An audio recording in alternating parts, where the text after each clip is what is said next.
Thank you, friends, for this afternoon session of this one-day event.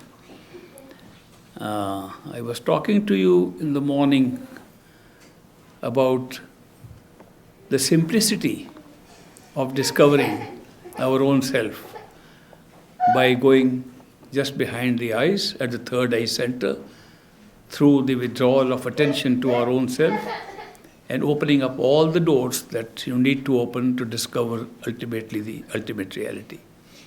And if you are guided by a perfect living master in that process, then you are able to go only to the third eye center and have a companion with you who will guide you very easily through all the stages of self-discovery, because that guide has been there again and again, over and over again, and knows the route very well.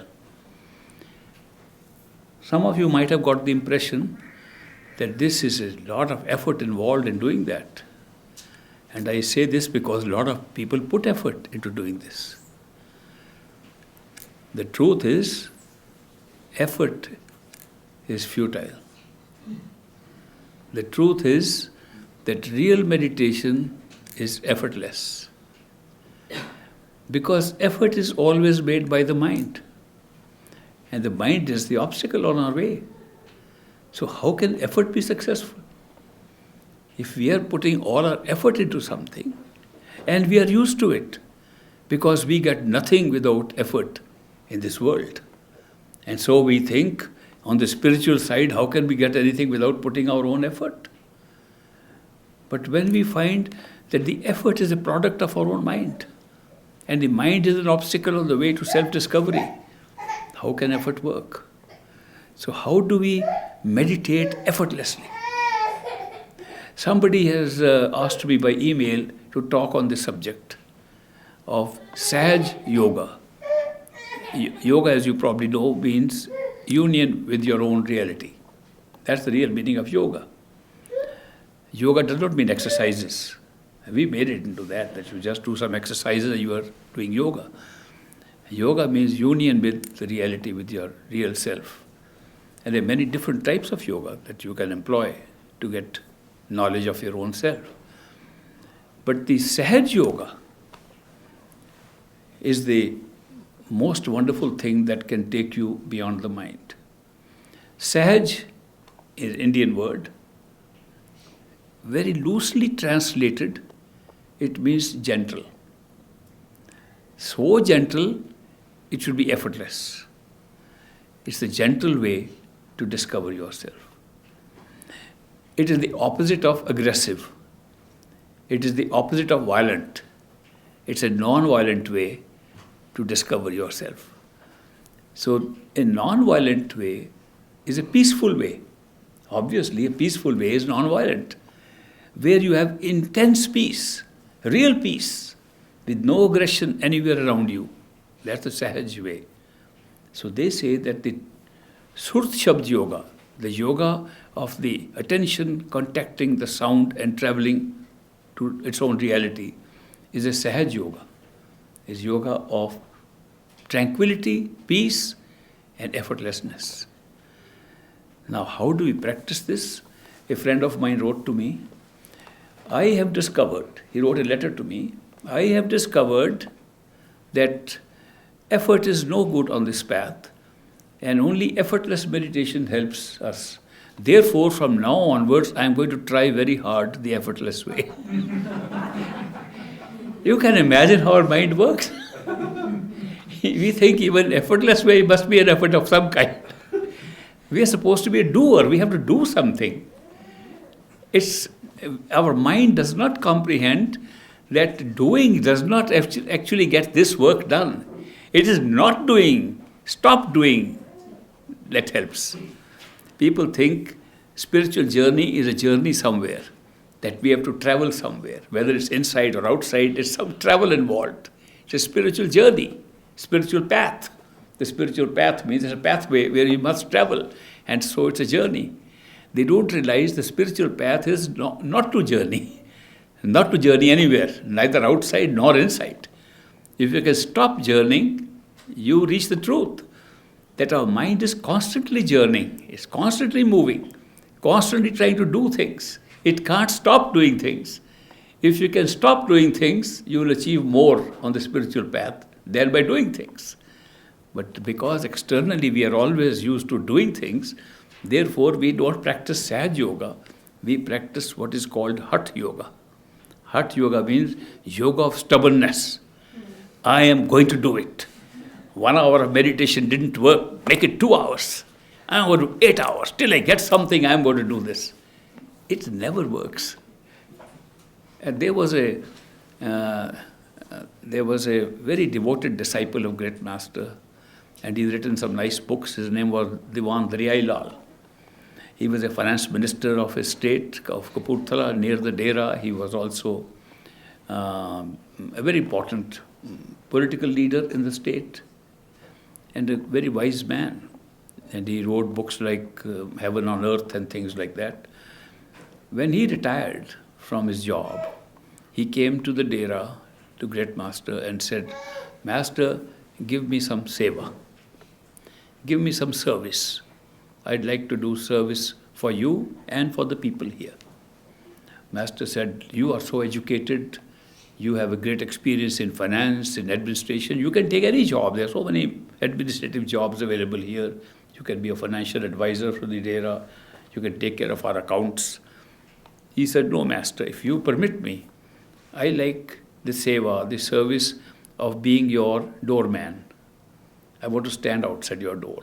That's all I want. And much to our surprise, but not to his surprise, the great master said, okay, go and stand outside my door.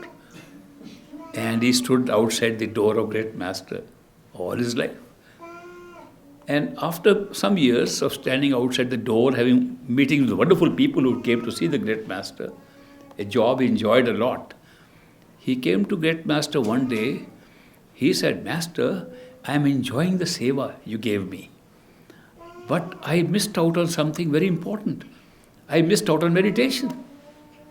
You've always been saying how important meditation is, and I missed out on meditation just standing outside your door. I want to catch up on this. I understand, Master, that every year you go to a hill station called Dalhousie, and this you are not going. You spend 3 months there in the summer. Can you give me the keys of your house up in the hills so I can go and meditate day and night for 3 months and catch up with all the lost time? The great master said, certainly. Here are the keys. Go and enjoy yourself and meditate. He took the keys and went up to Dalhousie, to that hill station, and opened up the great master's house. So peaceful, he said, there's so much ambience. Sound can be heard radiating from the walls of this house. I am going to have the greatest meditation possible. And as soon as he entered and put his bags inside, one man knocked on the door. Oh, I'm glad somebody is here. I am the plumber. I've been waiting for somebody to come so I can do some plumbing work. Okay, plumbing work started. Another guy comes. Third, next day, more people came. Oh, we understand you are here. He tried the hardest he could and could not meditate even for a day. He felt so disappointed. He said, I tried so hard to find all the time for meditation, to catch up with my meditation, and I failed. He went back to Great Master in the Dera and said, Master, here are your keys. I'm sorry, I failed.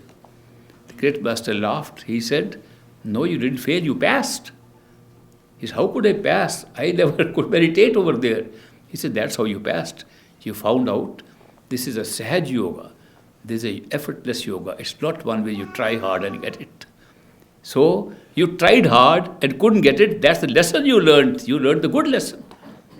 So, Master, how can we have any progress in meditation without meditating? He says, why do you have a master for? That's a strange question. He says, why do you have a master for? He said, we have a master who can guide us and tell us.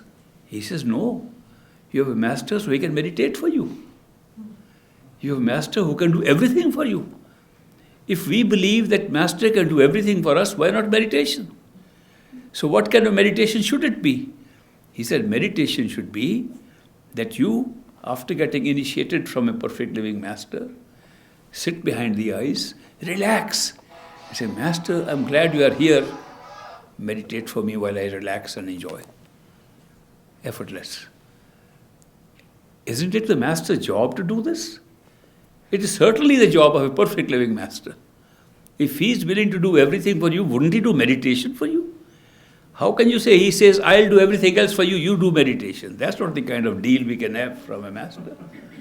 The deal from a master is, he can do everything for you, and you need to relax.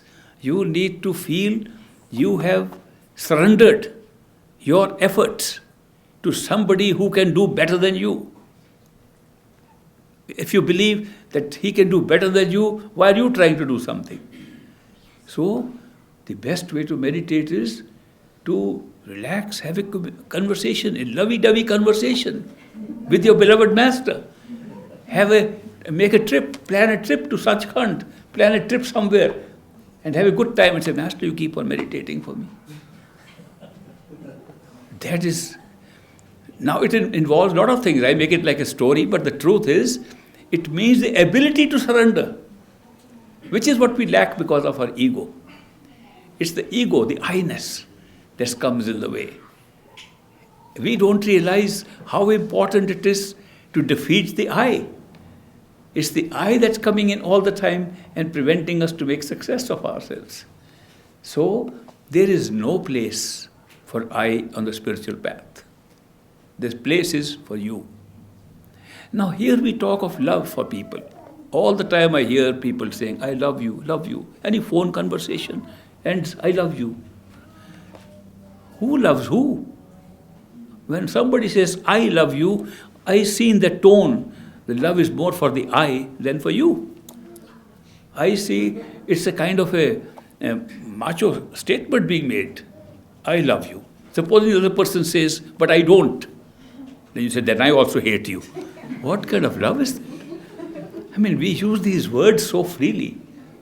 What is love? Love is the most Sahaj yoga that's possible. It's the most effortless thing that happens. Love doesn't come to us by putting effort into it. Love comes, and we don't know what to do with it. We are affected by love. It touches us, and we forget ourselves. The beloved occupies the space in our head. It's the beloved. A person who is in love does not say, I love you. He says, you, you, you. There's no place for I. That's true love. In true love, we place the ego in a backbencher. We put the ego behind. And that's how we are able to have, when we say meditation with love and devotion, where does love and devotion come from? It does not come from folding hands and saying, I am devoted. It's not a posturing. Devotion is a feeling where you surrender, where you feel the I has no place left. The whole place has been occupied in your consciousness by the beloved. The beloved has taken over the whole place. And that's what true love is. True love is something that is very different from what we call love. What we call love is actually an attachment. An attachment to somebody. You say, I love you, you're attached to that you. Because in your consciousness, when you say that, you are aware of two. You and the one you are attached to. This attachment, at the most, a very good attachment can create a very good feeling of togetherness. It can never create a feeling of oneness. True love creates the feeling of oneness. There is no difference left. We can't think of oneself. The ego is displaced in true love. And therefore, when we say, meditate in a Sahaj yoga, yoga of peace, tranquility, we can't use the mind in that. We can't use the ego. Any egoistic meditation cannot be Sahaj yoga. It is aggressive yoga. And therefore, the importance of the Sahaj yoga is that in that state, you are able to surrender. And they say surrender is a tough four-step position. When you surrender, you first surrender your attachment to worldly things, which is itself very difficult. to say, this is my car. No, now it belongs to the Lord. Now it belongs to the Master. I'm using it. Even that is difficult to say. We're constantly aware of the ownership.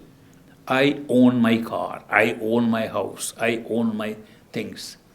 It's difficult even from material things. Material things, none of which will go with us when we die. And we know it. We see people dying, they're not carrying anything with them. And we think, oh, let's accumulate some more. Maybe they'll stay with us forever. Nothing stays with us. And that's where we attach to. This attachment, you to surrender. Does not mean give them up. Use them. Have the sense they don't belong to you. I is not involved, but I has been given the chance to use it. It's the sense of belonging that creates the problem. When I asserts that I own something, the I is the most powerful obstacle to our growth. That is why, then, why identify yourself only with the body and the mind? Just start thinking differently. Instead of saying, I think so, the answer should be, I've been given a mind, the mind thinks so. Is the mind a machine thinking so? It's not to be said like this. You don't have to say anything. It's just a constant awareness of this thing. That what am I doing? I'm using machines and using equipment and bodies and all that, and I am pretending to be that. I have been given all these for use. Nothing belongs to me. Everything has to be left behind. Nothing is mine. And therefore, I am just going to be surrendering attachments to things. Very easy to do because I am going to just think in my mind, it doesn't belong to me. I have to given the privilege to use it. Same thing about relationships with people. Try to make them your own. We try to make people our own. They never become our own. We try so hard to make them our own. The harder we try, the more doubts they have. The more doubts that you have. And doubt is a great creation of the mind. Doubt and fear, they come after this and they stop you from having an experience of love. So when you have meditation with love and devotion, it's a meditation of surrender. And you learn to relax. Not relax on the body, relax inside, in consciousness. Put your consciousness behind the eyes and relax. If you want to have an experience of relaxing in a chair, for example, a wonderful relaxing chair, a rocking chair, like I love rocking chairs, put a rocking chair in your head. The best rocking chair, most expensive that you've ever seen. It'll be free because you'll imagine it only. A free rocking chair is available to you to relax in behind the eyes.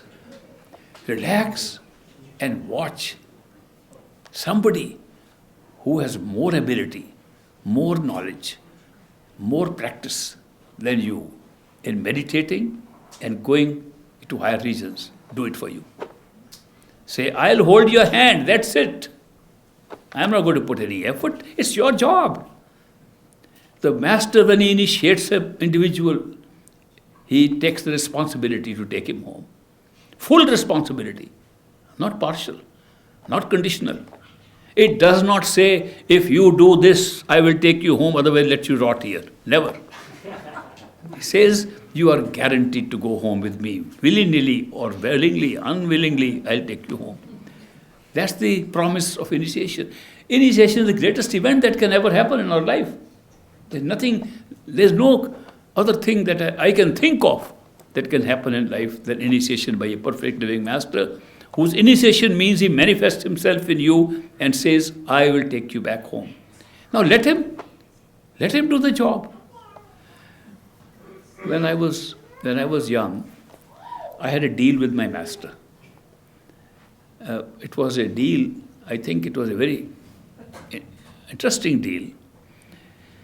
I heard the master say in a discourse, and I'll repeat the Indian words and then translate for you. Kaya nagar hai niko which soda har ras kijo, which means this body is like a township. In this town, there are many places, there are marketplaces. The best deals you can have are in the marketplace inside. I went to my master. I said, Master, I understand that we can have deals in that marketplace. He said, sure. I said, deal means an exchange. I give you something, you give me back. He said, that's what a transaction, a deal is. A business transaction means I give you something, you give me something. I said, how about a deal, Master, that I give you all the sorrows and sufferings I'm going to get in life, and you give me all the happiness and joy? I proposed this deal. Master said, done. That was I think this was 75 years ago this happened. For 75 years, he has kept his word and I've kept mine. And it's been a wonderful deal. Got the best of both worlds, here and there, with that deal. Now, I came to this country, United States, and I told some followers of masters, satsangis, I said, there is a possibility when you have a perfect living master who is so powerful, who is sitting up in Sachkhand and here at the same time. When you come across such a person, have a deal. So I got a deal. They said, what deal was it? I told them the deal, that I got all the goodies of life and I gave away all my sorrows to him and he took it. They criticized me so badly. That's so unfair, what you did to your master. Don't you regret it? Aren't you ashamed of it? I was shocked when followers of masters told me that, are you not ashamed of having a deal? I said, these people have no idea what a master is. They have never had contact with a master, if that's what they think it is. They are making a master whose consciousness is the consciousness of the total creator into an ordinary human being with whom we have a deal. That's not the kind of deal. So then people began to say, okay, now that you told us, some wise people said, clever people said, no, he's given us a hint how to go about the business of spirituality. Don't worry about meditation and all that stuff. That's meant for the runners-up, not for the winners. For the winners, the method is to have a deal. So they said, we are going to have a deal. I said, okay, let's have a deal. Then they suddenly found the deal is easily made. It's so difficult to follow your part. What the deal entails is that you give all your suffering and sorrow to the master. We are not able to do that. We take responsibility on ourselves. We have been taught so. We have been told, be responsible for your actions. That never goes, it's ingrained in us. And we say, no, this I must do myself. Even at best we say, I can do this much, Master, I just need your help. He says, okay, go ahead. The Master gives us a long rope when we want to say we can do it ourselves. In any area. But the deal will only be useful and effective if we are able to follow the path of effortless meditation, which means that let the Master do it. Try it out. He can do everything internally and externally. It's difficult for the mind to believe it. It's only when you live through it and discover that the path of surrender, where you can watch what's going on in your life, in your spiritual path, just because you surrendered to the Master to do it for you. It makes the path so simple and makes Sahaj Yoga a reality. The yoga where there's no effort and no effort on your part. And if you think maybe now the Master has taken on the role, he must be putting in a lot of effort. Let me tell you a secret. This is from the handbook for masters. The secret is no master ever puts in an effort. He makes his master put in the effort. It's a very good cycle going on, very good succession. Nobody needs, because masters have masters. So that's so wonderful that you can depend on the master because he is going to say yes, because he knows his master is going to keep the deal, and so on. It's a very practical thing, and very few people have been able to really follow Sahaj Yoga. But that's the real yoga if you want to go beyond the mind. Other yogas will take you up to a point where effort can take you.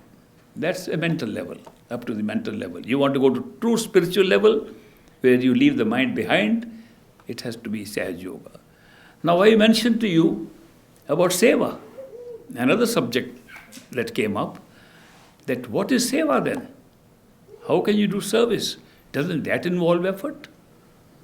When you do service, service is also like surrender. Like when you surrender the attachment to the things around, you surrender your attachment to people, and you surrender even the spiritual work to your master, and finally you surrender the surrenderer himself. That's the fourth part, is the most difficult. To surrender the surrenderer himself, to wipe out yourself and say, Master, you replace me inside. And he replaces. The power of the Master can come into you if you're an initiate. And it's not confined to a few people. What I'm talking about is possible for any initiate of a perfect living Master, that you can get these benefits. Seva is also like that.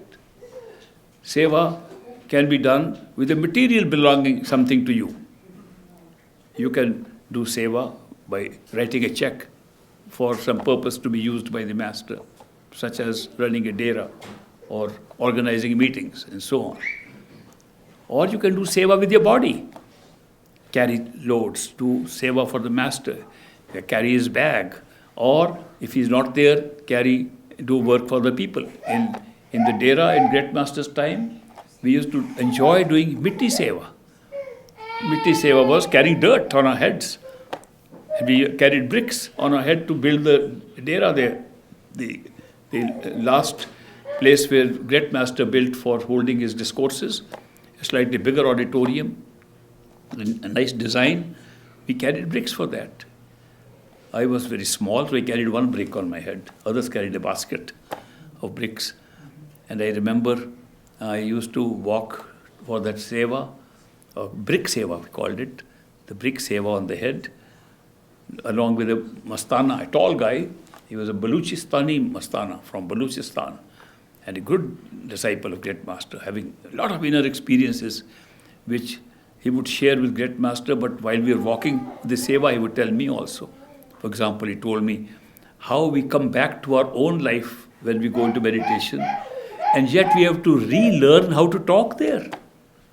Because we are so used to talking with the tongue here, that when we go inner and discover that we have been there before, we start talking to each other in the same language, little realizing language doesn't matter there.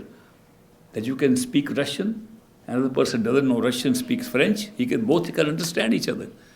It's a transference of knowledge or thoughts that are going on that you understand. And so he was telling me how these changes take place when we go within, and wonderful experiences. But that Mitti Seva made all of us equal.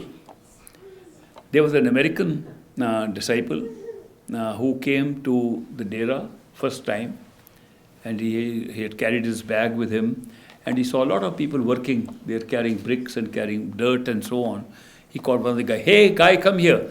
Can you take my bag to the guest house? I have a reservation here." Guy says, "Yes, sir, yes, sir." "Oh, you speak good English. Very good. Take my bag." So the guy carried his bag. It was full of dirt and all, but he carried his bag. He said, "Here's $1. It's an American dollar, It's worth many rupees of your country." He said, "No, sir, I don't take any tips from anybody." No. I'm giving you out of good faith. It's a tip. We normally do it in America." "No, sir, I don't take any tips." So in the evening, he's sitting in a meeting, and he finds the same guy sitting in a suit and tie. And he said, "Isn't that the guy who carried my bag?" They said, "Yes." They asked, "Did you carry his bag?" He said, "Yes, I did. I helped him with his bag." And he finds out he's a billionaire industrialist, billionaire of India. The man who was carrying the dirt and who carried his bag, whom he was trying to tip $1. There in that Mitti Seva, you forget who you are. Everybody becomes equal. It's a wonderful seva. To do seva with the physical body has its great value. It equalizes you. It also pushes our ego back a little bit. But the seva with the mind is the best seva. Seva with the mind means when you meditate, you do not meditate to get anything. but as an offering, as a seva. Master, you told me meditate 2.5 hours. Here is my offering to you. A real meditation you do for me. I do seva. I'm just doing my seva. And now you do the work. Not tit for tat, but otherwise you told me that seva is good, I'm doing it. What is the value of the seva? The value of the seva is, if you are doing seva for the Master, thinking about the Master, thinking how he's given you this opportunity, it's as good as meditation. Meditation should never be confused with the mechanical act of sitting and closing your eyes and saying you are meditating. Meditation is a way of life. Meditation is to be in love with somebody and not being able to think of anything else. That's meditation. Seva is meditation. There was great Master's grandson. He joined the army, and as a lieutenant, he was posted somewhere little distance from the Dera. And one day he came to great Master, who was his grandfather. He said, Master, I had decided that my life should be in seva, doing service for you, sitting at your feet and helping you do whatever you ask me. Look, I have joined the army and now I'm stationed so far away, I can't do any seva and my life's purpose has been destroyed. Permit me to resign from the army and come back and sit on your feet. Great Master said, go back to your unit. Seva is not done by sitting only at the feet of a Master. If you do your work in the army, saying that it's Master who told me to go there, it's Master who's asked me to work there. If the thought of Master comes when you're doing your official work as an army lieutenant, it's as good as seva and as good as meditation. If these things are as good as meditation, what makes them good as meditation is not the time you spend on it. It is that it is connecting you continuously with the remembrance of the Master, who is to pull you up. Don't forget, it's not your push that will take you beyond the mind. No push can ever take anybody beyond the mind. It's the pull of the Master that will take you up. That, of course, is above the mind, but even in the very early stage, those who are meditating on the Surat Shabd yoga, which means the yoga of the attention on the sound current within, would know that the sounds that come, you can either hear them and put an effort to hear them, or they can pull you with their what is the frequency, reverberation, whatever it is so powerful. The bell sound that comes inside can be so powerful, can pull you up into that state much better than all your effort. So it's the pull and push difference. I sometimes give an example of a car here, a car that is a rear wheel drive and a car that's a front wheel drive. A rear wheel car drives by pushing the car. The engine pushes the car. The front wheel drive pulls the car. When we do Simran, mantra and our efforts, it is pushing the car. When we hear the sound of the bell inside, it's pulling the car, it's a front wheel drive. The eventual success comes by the front wheel drive, the pull. The Master pulls us inside. We have to be relaxed and ready and not resist that. Meditation does not consist of trying something, it is not to resist being pulled inside. Sometimes we resist just because we are afraid. Sometimes we resist because our thoughts come in the way. We resist in so many ways. If you don't resist, if you surrender to being pulled, Master will take you all the way back home. So seva is as good as meditation. Remembering the Master is as good as meditation. Walking, talking, remembering, this is all happening because of the Master, is as good as meditation. These are the things that will build you up, and not the mechanical act of sitting in a particular way and closing your eyes. A friend of mine invited me to San Francisco many years ago, and he was a disciple of a Master. And he said, Ishwar, you are an old satsangi, oh, great Master's disciple. Yes, come here. Very good, we'll meditate together. I said, oh, I felt a little bad. I wanted to sleep that night, by the way. But he said, early morning at 3 o'clock, we'll meditate. And we'll keep up appearances. I had to say, all right, I'll meditate with you, 3 o'clock. By alarm, he got up. I also got up with him.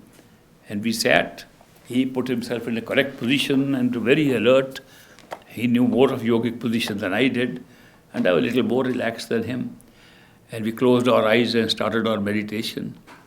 I was not really meditating because I was from time to time opening my eye to look at him, what he's doing. So my attention was not on myself or on meditation, it was on seeing him. What I saw was, every few minutes, every time I looked like this, he was looking at his watch because he wanted to meditate 2.5 hours. And when you meditate, every 10 minutes looks like 2.5 hours. So every 10 minutes you would look at 2.5 hours passed. And they don't. So after real struggle with 2.5 hours, he got up and he said, "Oh, great meditation session. Thank you, Ishwar, you were here." I said, I'm very happy you meditated.